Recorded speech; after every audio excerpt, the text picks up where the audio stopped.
to put a scenario to you. You've been describing bottlenecks at those three different stages that cause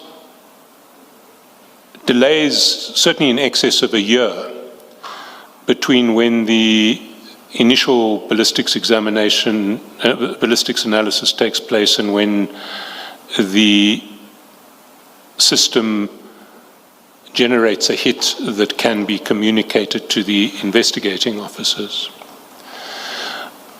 If we jump ahead to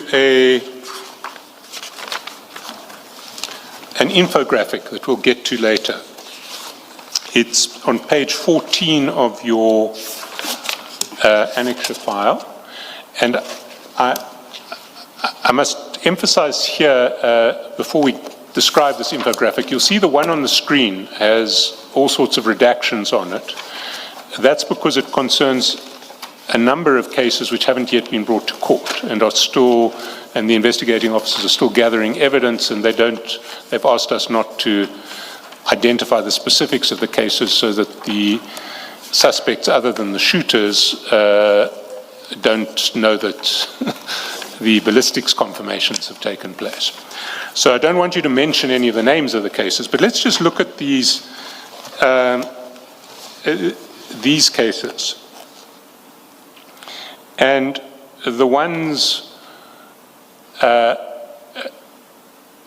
are, these are the cases that have been linked to to 4 of the guns seized in Bramley. There's a 5th gun that comes from elsewhere.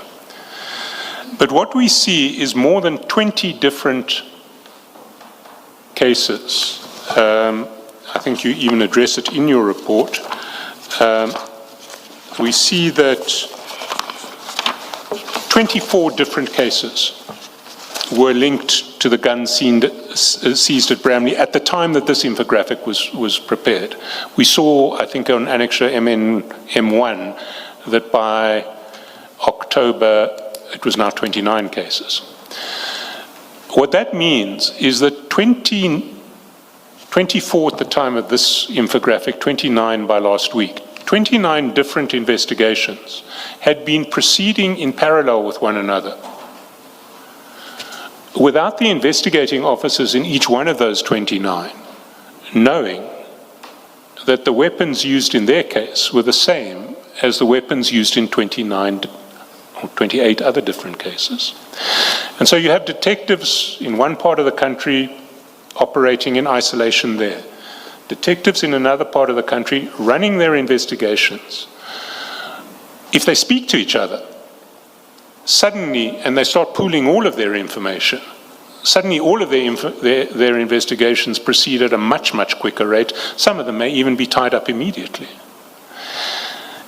If your system operates with delays of more than a year because of staff shortages, the real cost of that is that you have these investigations all over the country where detectives are essentially working in the dark with reference to very important information about their cases.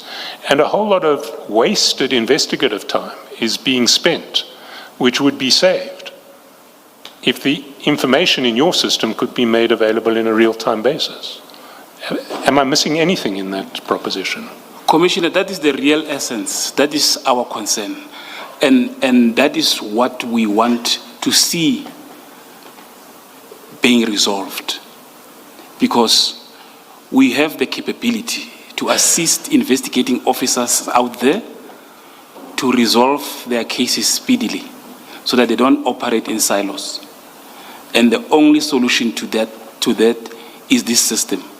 But for you to be able to optimally utilize that system, you need to operate it on real time. Just accepting that answer, perhaps also to put this proposition for your comment. The chairperson earlier spoke about the integrity of the human involvement in this process.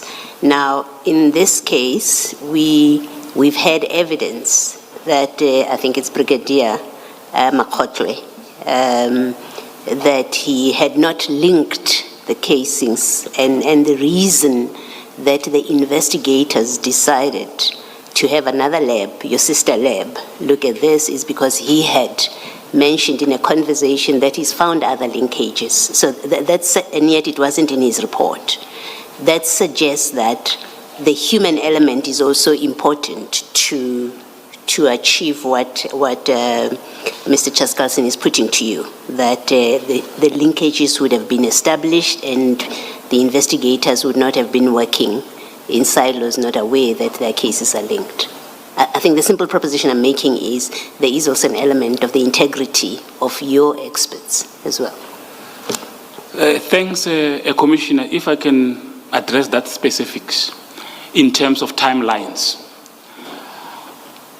My analogy is that in terms of the timelines when that conversation, the supposed conversation took place, it was around 2024, around October month.